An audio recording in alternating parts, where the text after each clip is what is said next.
पदार्थ अवस्था परिवर्तन, interchange of stages of matter. पदार्थ की तीन अवस्थाएं होती हैं, ठोस, द्रव तथा गैस। इन तीनों अवस्थाओं में आपस में परिवर्तन संभव है। इस परिवर्तन के लिए ताप अथवा दाब की आवश्यकता होती है। ठोस के कण अपने स्थान पर कंपन करते रहते हैं। यदि इन्हें ऊर्जा प्राप्त हो जाए तो इनके कंपन की गति बढ़ सकती है।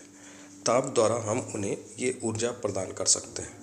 जैसे ही ठोस को गर्म करते हैं उसके कणों के कंपन की गति बढ़ने लगती है और एक स्थिति ऐसी आती है कि ताप बढ़ने पर उनके कंपन की गति इतनी अधिक हो जाती है कि ठोस द्रव अवस्था में परिवर्तित हो जाता है।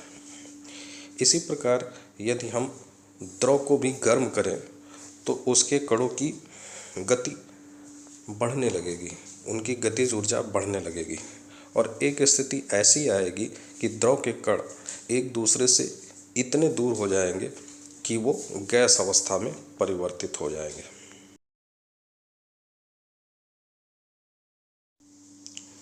इसी प्रकार गैस के कणों पर दबाव डाला जाए तो वो द्रव अवस्था में परिवर्तित हो सकते हैं।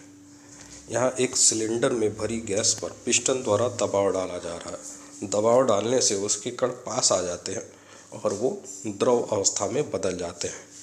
हमारे घरों में रसोई में प्रयोग होने वाला एलपीजी सिलेंडर, वाहनों में प्रयोग होने वाला सीएनजी सिलेंडर इसका उदाहरण है, जिसमें गैस को दबाव द्वारा द्रव अवस्था में बदलकर भरा जाता है।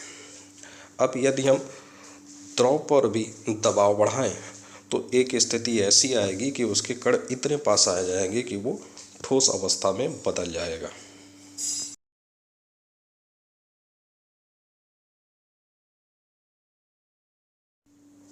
इस प्रकार ठोस, द्रव तथा गैस तीनों अवस्थाओं को आपस में परिवर्तित किया जा सकता है।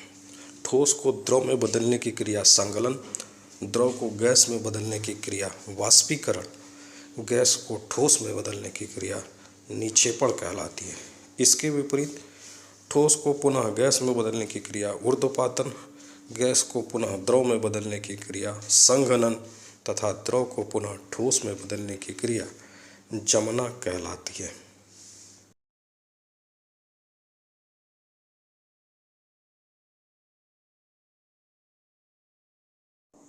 अभी हमने पढ़ा कि गैस को सीधे ठोस में बदलने की क्रिया निक्षेपण कहलाती है।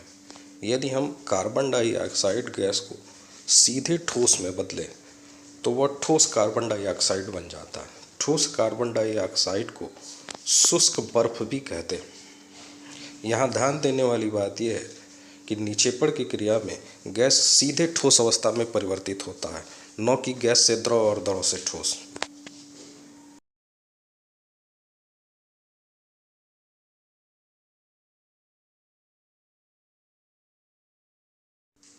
हमने ये भी पढ़ा कि ठोस को सीधे गैस अवस्था में बदलने की क्रिया ऊर्ध्वपातन कहलाती है।